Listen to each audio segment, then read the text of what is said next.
नीलांचल से अनंत तक श्री जगन्नाथ मंदिर की रहस्यमयी, ऐतिहासिक और जीवित कथा पार्ट 1। जहां भगवान छुपकर रहते थे, नीलकंठ की धरती तब भी वहीं थी, बस उसे पुरी नहीं कहा जाता था। समुद्र तब भी था, लेकिन उसकी लहरें आज जैसी शोर नहीं करती थीं। वे धीरे बोलती थीं, जैसे किसी पुराने रहस्य को बार बार दोहराने से डरती हों। कहते हैं, उस समय भगवान नील माधव खुले मंदिरों में नहीं रहते थे। वे जंगलों के बीच, गुफाओं और शिलाओं के भीतर छुपकर पूजे जाते थे।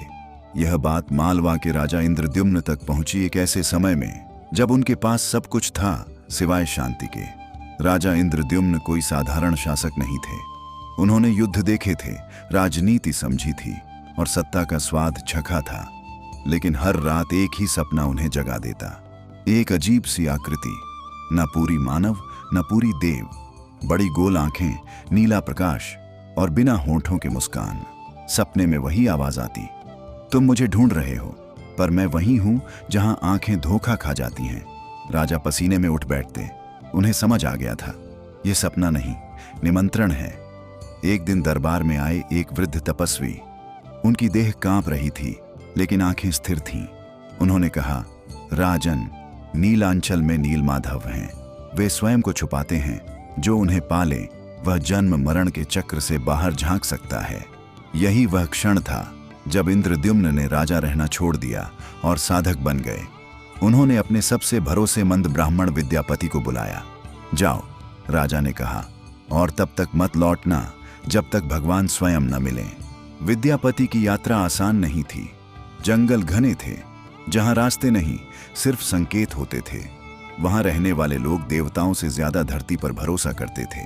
इन्हीं वनों में रहते थे शबर और वनवासी, जिनके मुखिया थे विश्ववसु। विश्ववसु का नाम सुनते ही लोग डर जाते थे। कहा जाता था, वे एक ऐसे देव की पूजा करते हैं जिसे कोई देख नहीं सकता। विद्यापति ने कई दिन विश्ववसु का पीछा किया।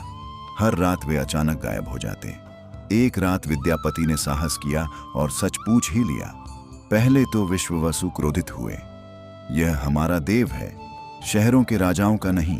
लेकिन समय के साथ विश्ववसु ने देखा कि विद्यापति में लालच नहीं, केवल भक्ति है। आखिरकार उन्होंने शर्त रखी, मैं तुम्हें ले चलूंगा, पर तुम्हारी आंखों पर पट्टी होगी। विद्यापति मान गए, पर रास्ते में उन्होंने चुपके से सरसों के दाने गिराए। जब पट्टी खुली तो जो सामने था वह मूर्ति नहीं थी, वह उपस्थिति थी, नील माधव। न कोई साज, न कोई शिल्प, सिर्फ पत्थर में धड़कता हुआ जीवन। विद्यापति रो पड़े। उन्हें समझ आ गया, कुछ देवता मंदिरों में नहीं रहते, कुछ जंगलों में सांस लेते हैं। लेकिन यही दर्शन एक बड़े विछोह की शुरुआत था। पार्ट 2। जब भगवान अदृश्य हो गए, विद्यापति लौटे और राजा इंद्रद्युम्न को सब बताया। राजा ने एक पल भी नहीं लगाया। सेना, यज्ञ सामग्री, ब्राह्मण, सबके साथ नीलकंठ की ओर प्रस्थान हुआ। लेकिन जैसे ही राजा उस स्थान पर पहुंचे जहां नील माधव प्रकट होते थे, वहां सिर्फ शिला थी। कोई देव नहीं, कोई प्रकाश नहीं। नील माधव अदृश्य हो चुके थे। विश्ववसु स्तब्ध थे। उन्होंने जीवन में ऐसा कभी नहीं देखा था। राजा का शरीर कांप रहा था। उन्होंने धरती पर बैठकर कहा, यदि प्रभु नहीं मिले तो यह जीवन भी व्यर्थ है। 3 दिन तक राजा समुद्र तट पर बैठे रहे, न अन्न न जल। तीसरी रात आकाश बिना बादल फटा, न बिजली न गर्जना, सिर्फ एक भारी स्थिर वाणी, मैं दारू ब्रह्म के रूप में लौटूंगा। राजा ने सिर पटक दिया। कहां, कब, कैसे? उत्तर आया, समुद्र से। कुछ दिनों बाद एक विशाल लकड़ी का लट्ठा समुद्र की लहरों पर तैरता हुआ आया। उस पर शंख, चक्र, गदा और पद्म स्वयं उकेरे हुए थे। कोई उसे हिला नहीं सका, कोई काट नहीं सका। तभी एक बूढ़ा बढ़ई आया। उसकी आंखों में अजीब सी चमक थी। उसने कहा, मैं मूर्तियां बनाऊंगा, पर शर्त है, 21 दिन तक कोई मुझे देखेगा नहीं। दरवाजा बंद हुआ। अंदर से दिन रात ठक ठक की आवाज आती रही। लेकिन 15वें दिन आवाज बंद हो गई। रानी डर गई, राजा विचलित हो गए। दरवाजा खोला गया। अंदर कोई बढ़ई नहीं था, सिर्फ 3 अधूरी आकृतियां, बड़ी गोल आंखें, बिना हाथ पैर और फिर भी पूर्ण। राजा रो पड़े। तभी आकाशवाणी हुई, इन्हीं रूपों में मैं पूर्ण हूं, मुझे सजाना मत, मुझे समझो।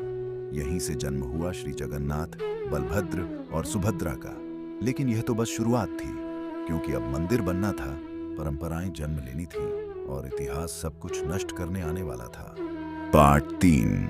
पत्थरों में छुपा हुआ समय। जब अधूरी मूर्तियां पूर्ण घोषित की गईं, तो राजा इंद्रद्युम्न के सामने सबसे बड़ा प्रश्न खड़ा हुआ। अब इन्हें कहाँ विराजित किया जाए, क्योंकि यह कोई साधारण देव नहीं थे।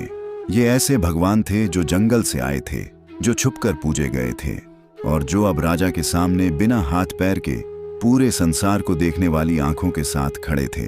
आकाशवाणी फिर गूंजी, नीलकंठ पर मेरा घर बनेगा, समुद्र की ओर पीठ, आकाश की ओर मुख, और मेरी छाया हर जाति हर जन्म पर गिरेगी। नीलकंठ की वही पहाड़ी जिसे आज नीलाद्रि कहा जाता है, मंदिर के लिए चुनी गई। इतिहासकार मानते हैं कि यह निर्माण ईसा की 6वीं से 12वीं शताब्दी के बीच अलग अलग राजाओं द्वारा पूरा किया गया।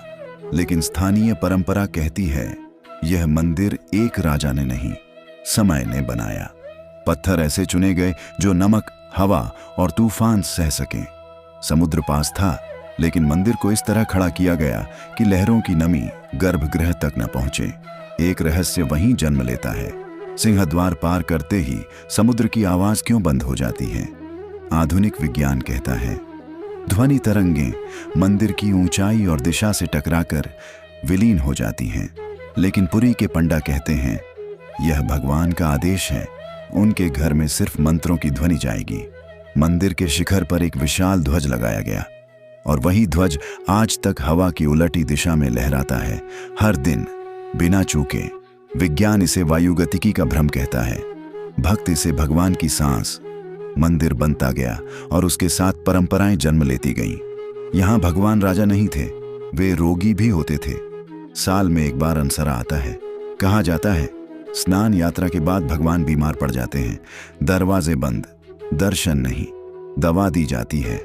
इतिहास पूछता है देवता जब इतिहास ने भगवान को मिटाना चाहा, 12वीं शताब्दी के बाद भारत पर आक्रमणों का दौर शुरू हुआ। मंदिर सिर्फ पूजा स्थल नहीं थे, वे पहचान थे, और पहचान तोड़ना सबसे आसान हथियार था। पुरी का मंदिर लूट की दृष्टि से भी अत्यंत समृद्ध था, सोना, चांदी, रत्न, वस्त्र, सब कुछ। लेकिन उससे भी ज्यादा यह मंदिर था लोगों की आत्मा। आक्रमणकारियों ने इसे तोड़ने की कोशिश की कई बार।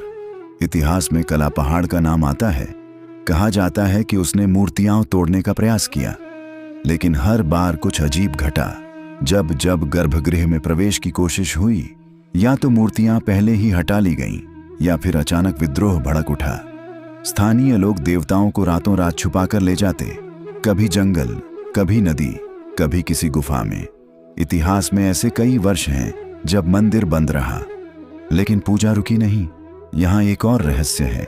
जगन्नाथ की मूर्तियां लकड़ी की हैं और लकड़ी सड़ती है, तो वे सदियों तक कैसे जीवित रहीं? उत्तर है नवकलेवर। हर 12 से 19 वर्षों में जब आषाढ़ मास में 2 अमावस्या आती हैं, तब भगवान अपना शरीर बदलते हैं। पुराना शरीर सत्य का हिस्सा बनता है, नया शरीर जीवन का। और इस पूरी प्रक्रिया में एक रहस्य है, ब्रह्म पदार्थ, वह तत्व जो एक मूर्ति से दूसरी में गुप्त रूप से स्थानांतरित होता है। कोई नहीं जानता वह क्या है।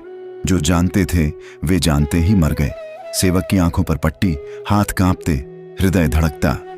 कहा जाता है यदि किसी ने उसे देख लिया तो जीवन वहीं समाप्त। इतिहास इसे अंधविश्वास कहता है, पुरी इसे सीमा। यही कारण है कि जगन्नाथ नष्ट नहीं होते, वे बदलते हैं। आक्रमण आए, राज्य बदले, धर्म बदले, लेकिन रथ यात्रा नहीं रुकी। हर साल भगवान गर्भगृह छोड़कर सड़कों पर आते हैं। राजा झाड़ू लगाता है, भिखारी रस्सी खींचता है। उस दिन कोई ऊंचा नहीं, कोई नीचा नहीं, क्योंकि जगन्नाथ उस दिन सिर्फ भगवान नहीं होते, वे लोगों के बीच लौटे हुए अपने होते हैं। और यहीं से कथा और गहरी होने वाली है। पार्ट 5 जल्द ही आने वाला है, तब तक सब्सक्राइब कर ले। धन्यवाद।